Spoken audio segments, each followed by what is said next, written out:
दर्ज की है। मध्य प्रदेश में 29 की 29 सीटें भारतीय जनता पार्टी के खाते में गई हैं। शानदार इनाम मिला और कृषि मंत्री बनाया गया शिवराज सिंह चौहान को। क्या कुछ उन्होंने कहा है जरा सुन लेते हैं मंत्रालय संभालने के बाद। हमारा सौभाग्य है कि सम्मानीय प्रधानमंत्री जी ने कृषि और किसान कल्याण विभाग सेवा के लिए हमें सौंपा है। किसान अन्न के भंडार भरता है और कृषि भारतीय अर्थव्यवस्था की रीढ़ है, जो सारे देश को अन्न खिलाता है, अन्नदाता कहलाता है। उस किसान का कल्याण प्रधानमंत्री जी की सर्वोच्च प्राथमिकता है। कृषि से ही भारतीय अर्थव्यवस्था और मजबूत होगी और हमारी सरकार प्रधानमंत्री जी के नेतृत्व में निरंतर 10 वर्षों से किसान कल्याण के कामों में लगी है। और भोपाल चलते हैं। मेरे सहयोगी कुलभूषण सक्सेना इस वक्त मेरे साथ बने हुए हैं। बेहतरीन जीत शिवराज सिंह चौहान ने हासिल की है। कुलभूषण, क्या माहौल है भोपाल बीजेपी में, मध्य प्रदेश बीजेपी में? शिवराज सिंह चौहान को बड़ा मंत्रालय मिला है, अच्छा मंत्रालय मिला है कृषि विभाग।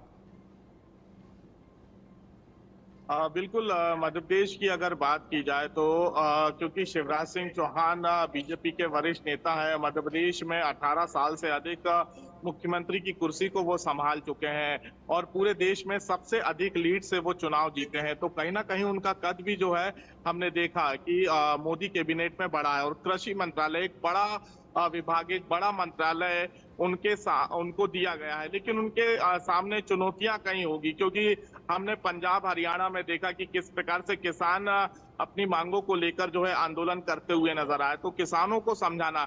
लेकिन सबसे अहम बात यह है कि शिवराज सिंह चौहान खुद एक किसान परिवार से आते हैं, वो खुद एक किसान है और मध्य प्रदेश में मुख्यमंत्री रहते जो उन्होंने कृषि के क्षेत्र में कार्य किया है, जो किसानों के हित में कार्य किया है, कहीं ना कहीं उनको ये विभाग दिया गया है और इस विभाग में वो कितना खरा उतर पाएंगे ये तो वक्त ही बताएगा। लेकिन आपने कल देखा कि जैसे ही उन्हें ठीक है कुलभूषण, यहाँ पर मैं आपको रोक रहा हूँ। बहुत बहुत शुक्रिया इस पूरी जानकारी के लिए और सभी मेहमानों का भी बहुत बहुत शुक्रिया। फिलहाल एक बड़ी खबर महाराष्ट्र से आ रही है। महाराष्ट्र की सियासत से इस वक्त की बड़ी खबर आपको बता दें, कांग्रेस के नेता सदन विजय वडेट्टीवार का बड़ा दावा। हमारे संपर्क में शिंदे, अजीत पवार गुट के 40 विधायक हैं, ये कहना है कांग्रेस का। घर वापसी करना चाहते हैं कई विधायक, ये कांग्रेस का कहना है। अभी थोड़ी देर पहले हम इसी पर चर्चा कर रहे थे, विकास श्रीवास्तव इसी के बारे में बता रहे थे कि किस तरह की वहां पर चर्चाएं हैं और क्या माहौल बना हुआ है। और अभी ये खबर आ जाती है 40 विधायक, यानी जो शिवसेना टूटकर सरकार बनाई थी बीजेपी के साथ और उसमें अजीत पवार के गुट भी शामिल हो गया था, एनसीपी में तोड़फोड़ हो गई थी और ये 40 विधायक तैयार हो रहे हैं। कांग्रेस का ये दावा है कि वो घर वापसी करना चाहते हैं, यानी वापस शिवसेना या पुरानी एनसीपी में जाना चाहते हैं। ये इस वक्त की बड़ी खबर है, महाराष्ट्र से आ रही है। और जिस तरह से महाराष्ट्र में प्रदर्शन रहा एनडीए का, एनडीए को जो उम्मीदें थी उसके बिल्कुल उलट वहां के नतीजे रहे। शिवसेना शिंदे गुट मात्र 7 पर सिमट कर रह गई, 7 सीटों पर सिमट कर रह गई और वहां पर एक बड़ी जीत दर्ज की महाविकास अघाड़ी ने, यानी इंडिया गठबंधन ने एक बड़ी जीत वहां पर दर्ज की है। तो इस लिहाज से वहां पर एक असंतोष है, जो सरकार में जो विधायक बैठे हैं उनके अंदर एक असंतोष है। महाराष्ट्र में चुनाव होने वाले हैं, तो अभी से अपने राजनीतिक भविष्य को सही करने के लिए, दुरुस्त करने के लिए ये विधायक संपर्क में हैं, ऐसा कहना है। और प्रथमेश मेरे सहयोगी इस वक्त मेरे साथ बने हुए हैं। प्रथमेश, क्या जानकारी इस बड़ी खबर पर दे सकते हैं आप?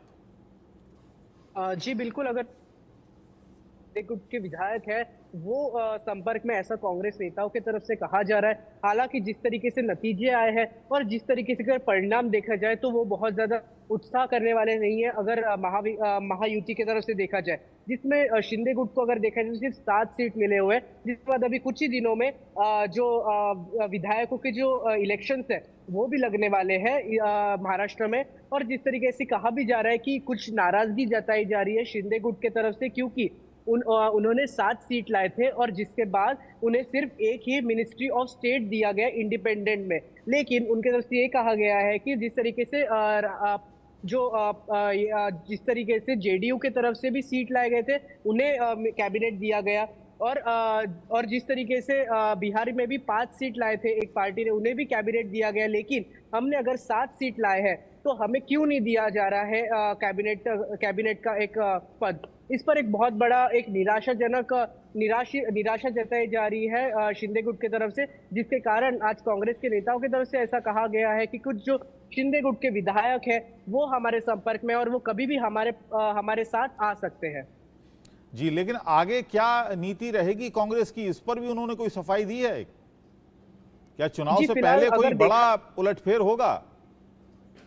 जी बिल्कुल, जिस तरीके से रोज के अलग अलग जो मीटिंग शुरू है मुंबई में, कभी कांग्रेस के विधायकों की मीटिंग चलती है, कभी शिवसेना उद्धव गढ़ के खेमे की मीटिंग चलती है, और जिस तरीके से 14 तारीख को बीजेपी के विधायकों की मीटिंग है और शिवसेना की भी मीटिंग लगातार मुंबई में चल रही है। तो कहीं ना कहीं जो विधायक है उनको रोकने की एक जो प्रक्रिया है वो शुरू की गई है।